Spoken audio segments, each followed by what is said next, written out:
Hello, everyone, or one, because no one is watching at this particular moment.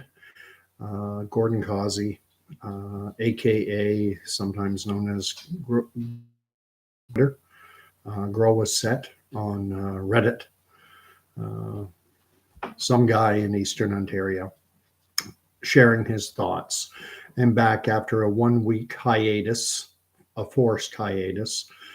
My last video was done a week ago, just after Ontario reported having reached the milestone, the grim milestone of 15,000 deaths. And to quote the CP24, Cable Pulse 24 article I cited, they said 15,000 deaths linked to COVID, and that's since the start of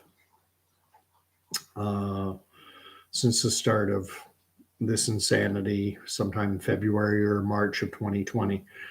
I don't know exactly what. All I received notice of was that I was in violation of YouTube's community standards, whatever that means. I put it down to thought crime. My opinions,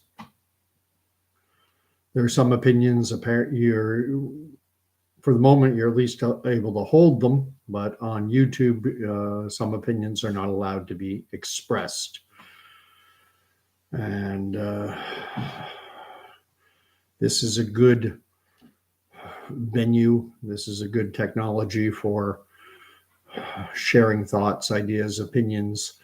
And I don't want to run afoul of the regulations. I'm going to tread a little more carefully, perhaps, than I did in that video of a week ago that went down the Orwellian memory hole.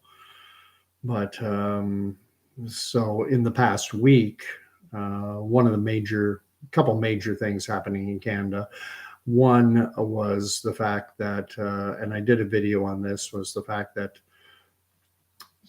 Dr. Kieran Moore, who's Ontario's Chief Medical Officer of Health, he held a press conference a little over a week ago in which he strongly urged Ontarians to mask up in indoor congregant settings.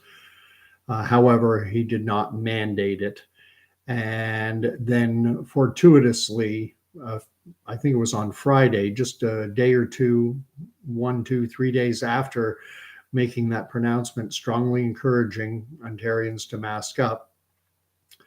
2, 3 days later, he was at a gala event in downtown Toronto for Toronto Life magazine. They were honoring Toronto's top 50 citizens for the past year. And he was numbered somewhere in the teens, 14, 15, 16, something like that.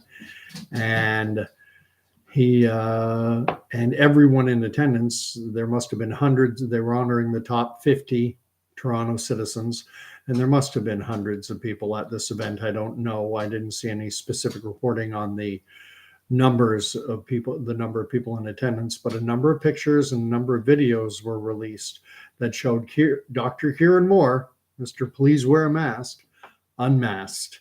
And no one in any of the videos or any of the images shared that I saw, not one masked face. It was very gratifying to see. And basically, I don't believe Dr. Kieran Moore ever made an official announcement, but Doug Ford and members of his government were questioned on it. And I believe their standard response was Dr. Moore knows when he needs to wear a mask and when he doesn't. It's a personal choice, and he'll be guided accordingly. And I thought that was fabulous. Then there's a Ottawa School Board a member of the Ottawa School Board, and I'm trying to remember her name, Mirth or something like that, Dr. Mirth. She was elected in the most recent municipal elections to Ottawa School Board, and she put forward a motion that would have required students, would have mandated masks in the classroom. Thankfully, that motion was defeated, but it was a the slimmest of all possible margins. I'm gathering that in order for the motion to have passed, it required a simple majority. There are 12 votes cast, so they would have needed 7 votes in favor of that mandate, and they only got 6. It was 6 votes in favor of requiring children to wear, or everyone, not just children, but I'm assuming all teachers, educational workers, employees in a school building, and the students to wear a mask. 6 voted in favor of that. 6 voted against. So tie goes to defeat. The motion was defeated. And a thought occurred to me on that. And the thought was this. Perhaps those of us who wish to have it maintained as a choice, whether or not you want to wear one or not, perhaps we should move to have masks banned. And that way put those who want to institute mask mandates and to force them onto people's faces, make them defend their right to put one on if they wish, rather than those of us who favor choice, bodily autonomy, deciding what you put over your mouth and nose, rather than us fighting to maintain that right to bodily autonomy. Let's put mask lovers on the defensive and force them to defend the right to wear one if they so desire. Obviously, at the end of the day, I just wish they would just leave it alone and just leave things as status quo. And you want to wear one? I don't like them. I do believe. I mean, I've read the World Health Organization masking guidelines, and I'm going to bring it up now. Just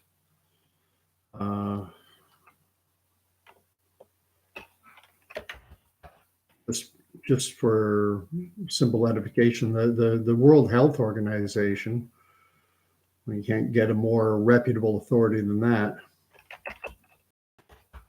and they have rules, for wearing a mask. They have their guidance. It's right on their www.who.int/COVID page on coronavirus disease and masks. And as you scroll down, it gives you rules.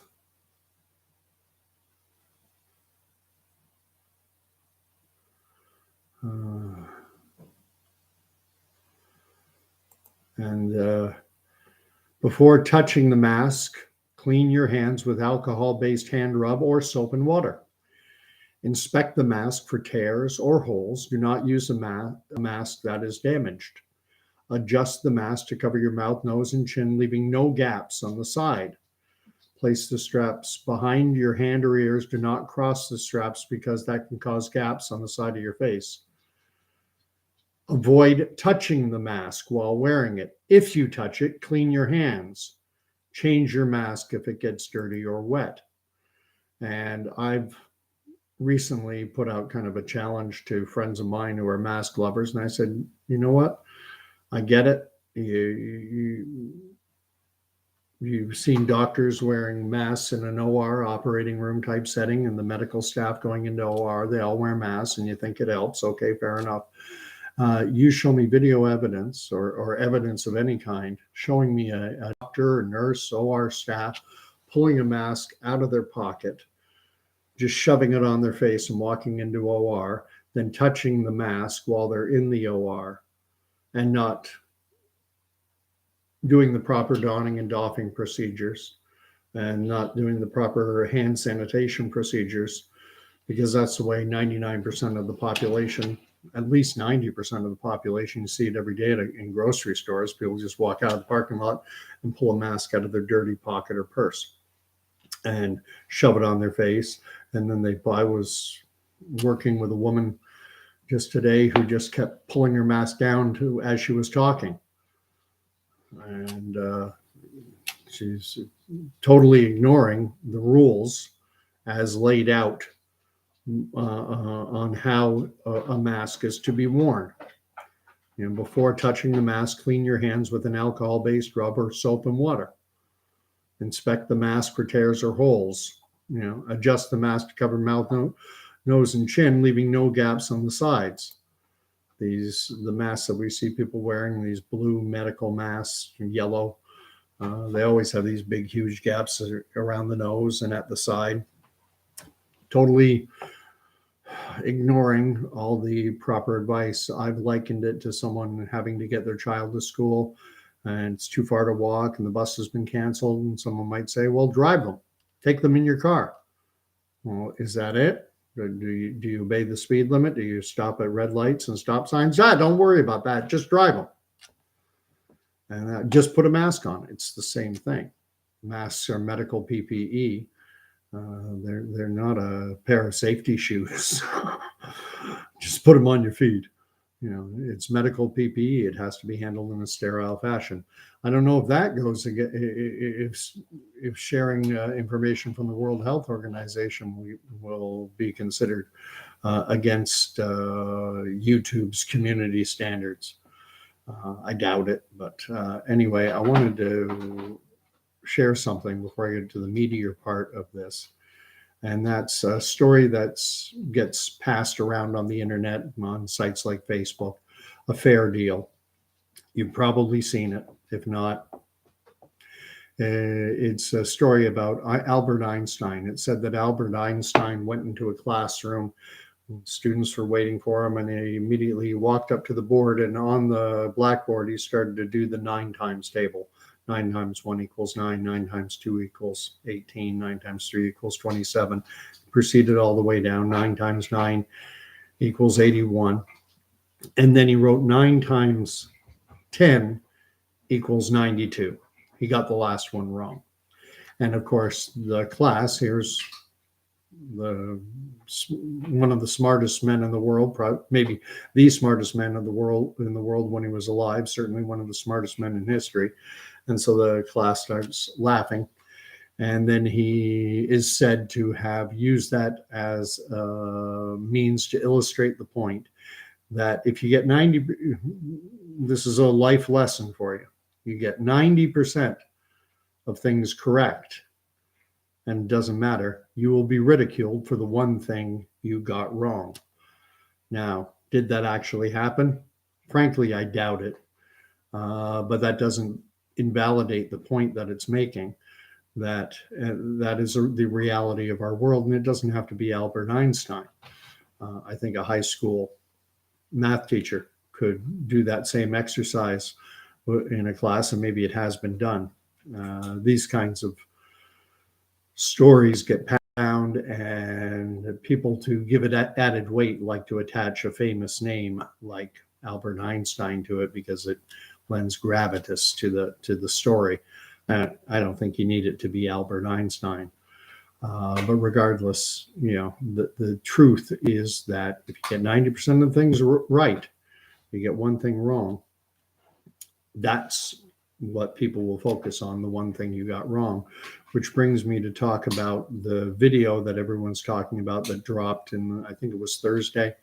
And I'm not going to say the name just because, but it's SD are the initials of the video. And I have issues with it. And it's primarily because of what I'm saying. In that SD video, it's inflammatory. They show a number of videos. An example being there's a basketball player doing a face plant on the court. There's a soldier on parade, looks like it's a church type setting or something, and a guy standing on parade, and he does a face plant. And a number of videos of this nature are interspersed throughout the video to kind of lend emotional weight to it. And the problem is, the difficulty is that the basketball player they showed face planting, that happened in 2020 before any went out. And the soldier fainting on parade, having been in the military, that's not uncommon. You young, healthy men, doesn't matter, standing at attention for hours on end. Guys do pass out. I wouldn't say it's common. I wouldn't say it's an everyday occurrence, but it's certainly not rare. And there's probably more than that video out there of that happening. And so what that does is that gives anyone wishing to criticize that video, they'll paint everything with the same brush. Now, there are some claims in that video that I do think are legitimate. However, because included in that video are dubious at best. I mean, and it's similar to what the CBC News did in Edmonton. I've spoken about this before. CBC News in Edmonton showed an image during the reporting of a patient in ICU hooked up to a ventilator. And they did it for the same reason that this SD video included that basketball player in the year 2020 face planting. It pushed the narrative that they were trying to get across. CBC did it because this image, drove the emotional response they were hoping to generate. It showed a patient in an ICU, but the only problem was, in the case of CBC, is that it was not a patient in ICU. It was a mannequin hooked up to a ventilator, and eagle-eyed observers of the news noticed that this wasn't a human being, that this was a mannequin. They called CBC out and forced CBC to issue a statement apologizing and with the, we made a mistake. It was an error in judgment, which I believe to be garbage. That's, journalistic ethics 101. It would be fine if you want to show that image of a mannequin hooked up to a ventilator in ICU. Go ahead, fill your boots, do it. Just disclose it to the viewer and say the image that we're displaying is of a mannequin hooked up to a ventilator, in order to give our viewers a visual representation of what a patient in ICU would look like. However, this is a mannequin. You do that, you disclose it, then it's ethical. You do it without that disclosure, and it is grossly unethical. And it's not a mistake. It's not an error in judgment. It's a willful act. And but it delegitimizes everything that video is talking about. And one of the things the video talks about, and it talks about the potential for a depopulation agenda.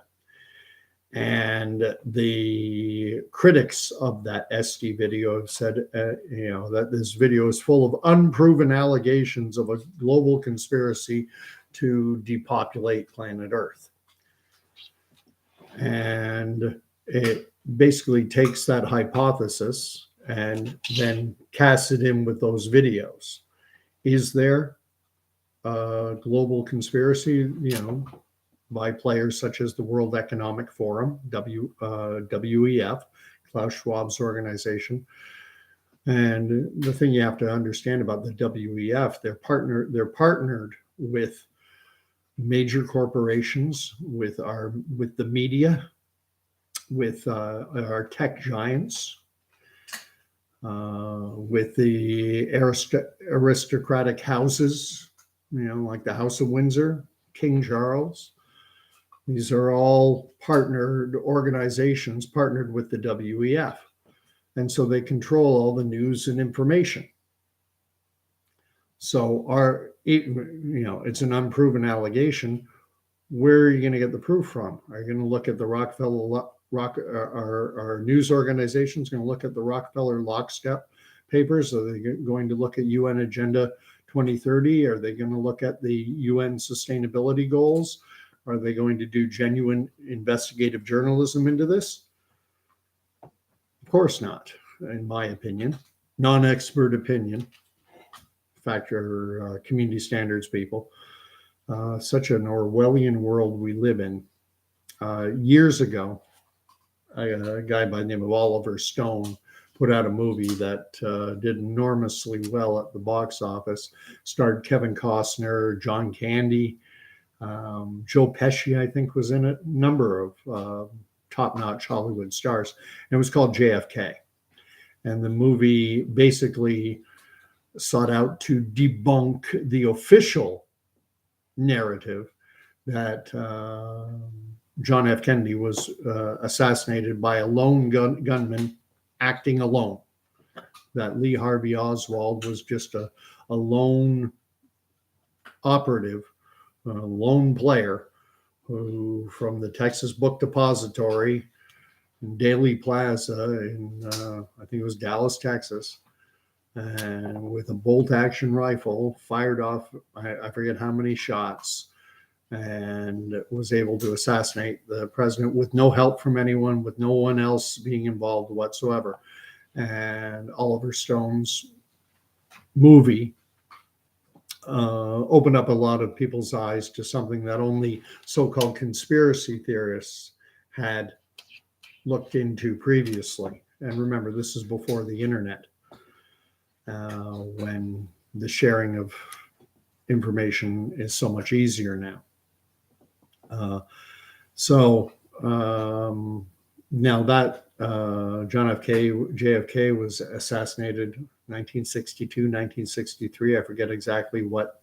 It's before I was born, only a few years, but it was before I was born.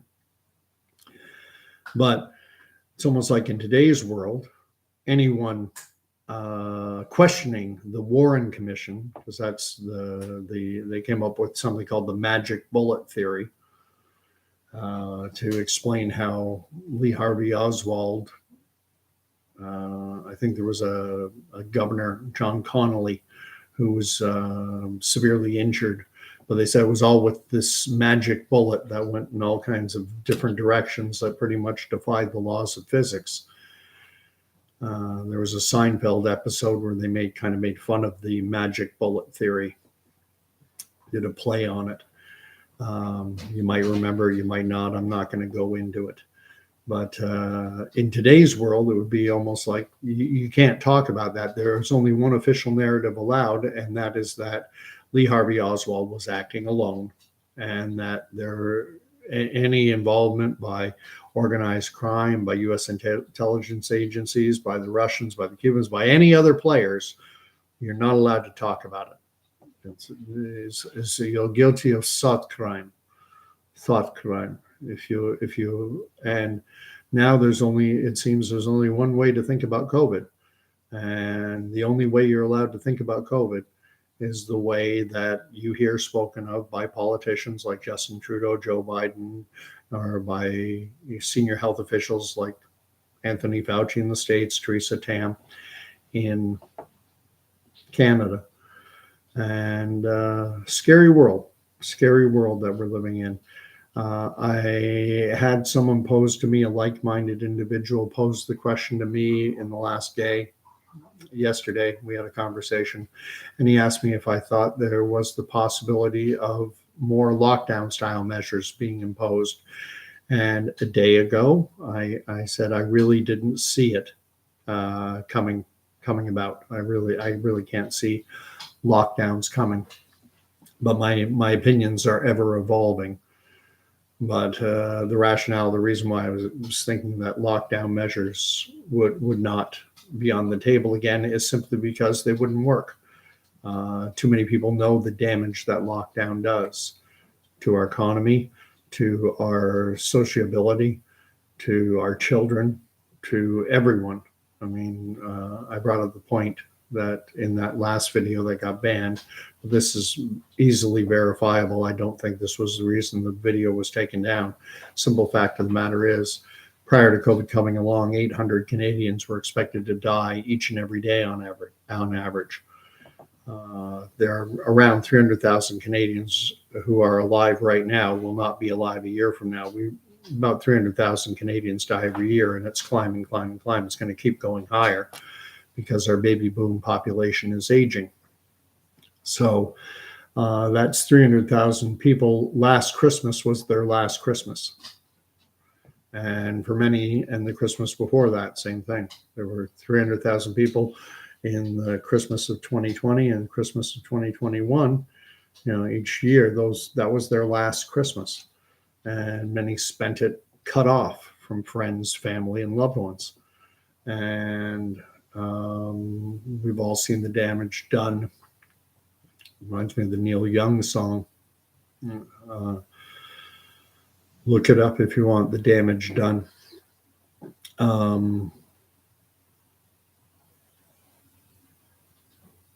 The elderly, people living out their last days, weeks, cut off.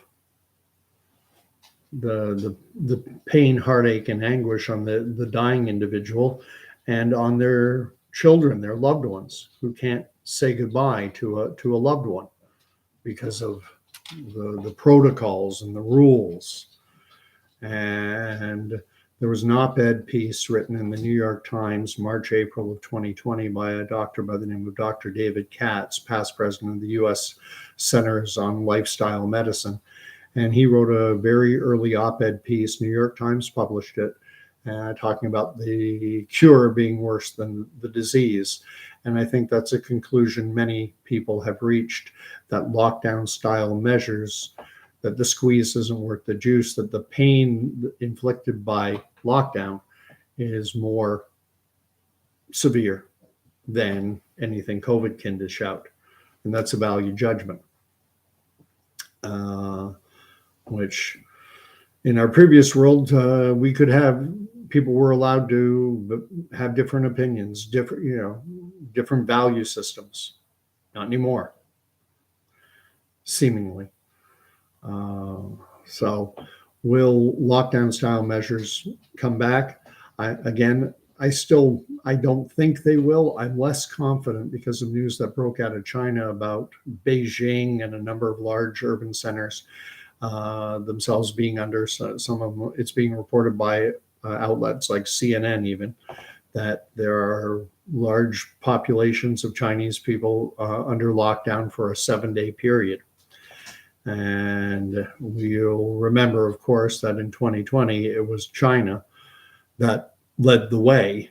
And it seems that a lot of Canadians and maybe even Americans and other Western Europeans, people who are deathly afraid of COVID, that they, like Canada's Prime Minister Justin Trudeau, who famously said when he was campaigning to become Prime Minister back before he was elected in 2015, he famously said that he had a certain degree of admiration for the China's basic dictatorship. No kidding.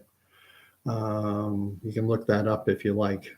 It's shared widely. He was addressing a forum of women voters and was asked if there was a country in the world that he admired. And he said, I have a certain degree of admiration for China and their basic dictatorship because it allows them to, I'm paraphrasing, but he said it allows them to, move they can turn their economy around on a dime because of the authoritarian nature of their system of government. And I've talked before about how the Chinese have brought in and are developing what they call their social credit system, where your ability to participate in society is determined by your social credit score, by how obedient you are to state mandates and things of that nature.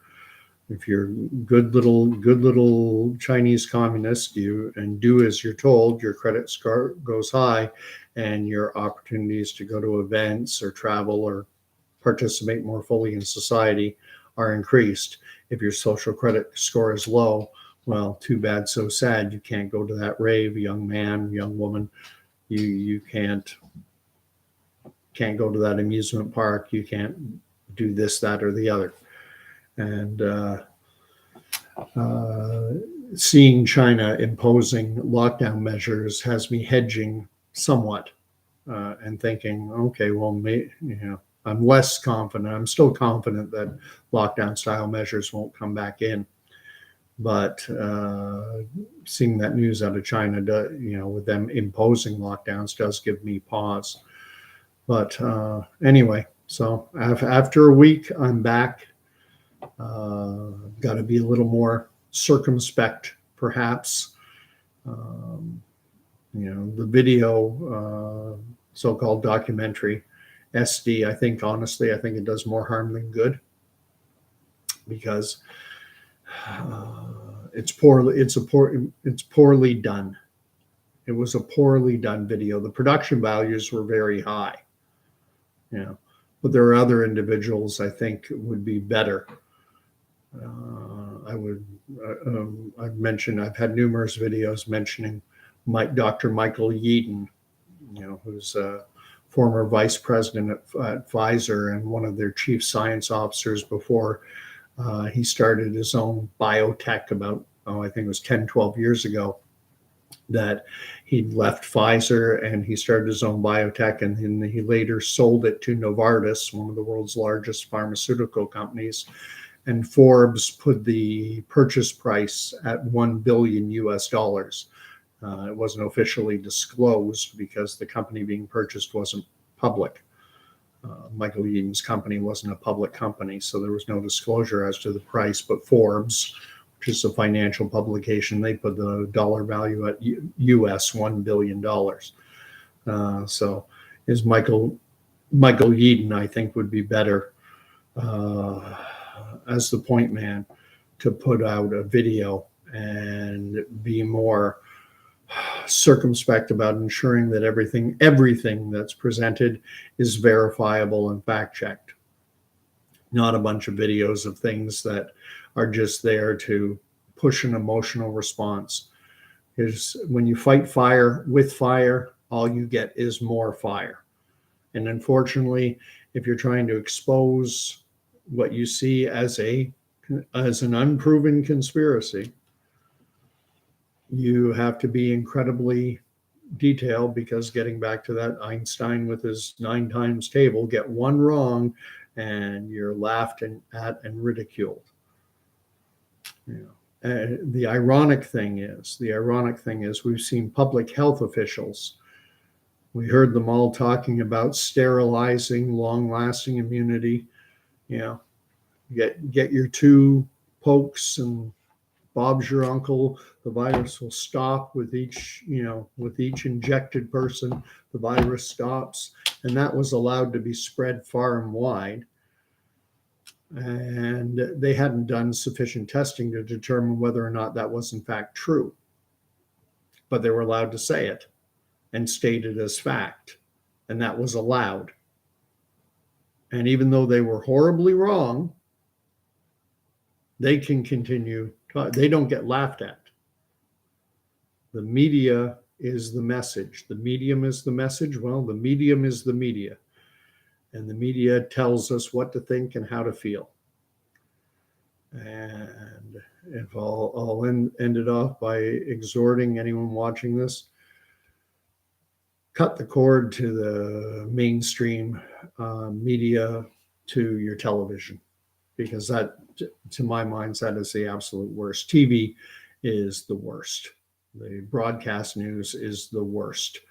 When you read news articles, even if they're from CNN, ABC, CBS, CBC, CTV, Global, when you read, your higher thought processes don't disengage with the theatrics of a nightly newscast with their music and their hyperbolic expressions. Dire news, a grim milestone. You don't get to hear the tone. You just read the word and you can roll your eyes and you can filter. Far easier when you're consuming news, reading it, as opposed to listening and watching it. So I'll leave you with that. Probably have something more to say in a day, because as I always say, news is changing daily, weekly. No one chimed in. I've had people buzz in and out. I got 1 thumbs up. Sorry, I'm a little, and that's simply because I've been working a lot of hours this week. The workplace I am, retail environment, has had absenteeism galore. And Even though I'm a part-time worker, I'm now working more than 40 hours a week simply because they keep calling me, because they know, you know, a guy who doesn't have the is healthier than all the young kids, younger types who've had 2, 3, 4, and some probably even 5. So anyway, God bless, and keep fighting. And maybe we should start an initiative to ban masks in indoor public spaces or anywhere, indoor or outdoor. Make it illegal to wear a mask. Wouldn't that be something? Get the mask lovers to defend their right to put one on, so that we can stop having to defend our right not to have one forced onto our face. God bless. Good night.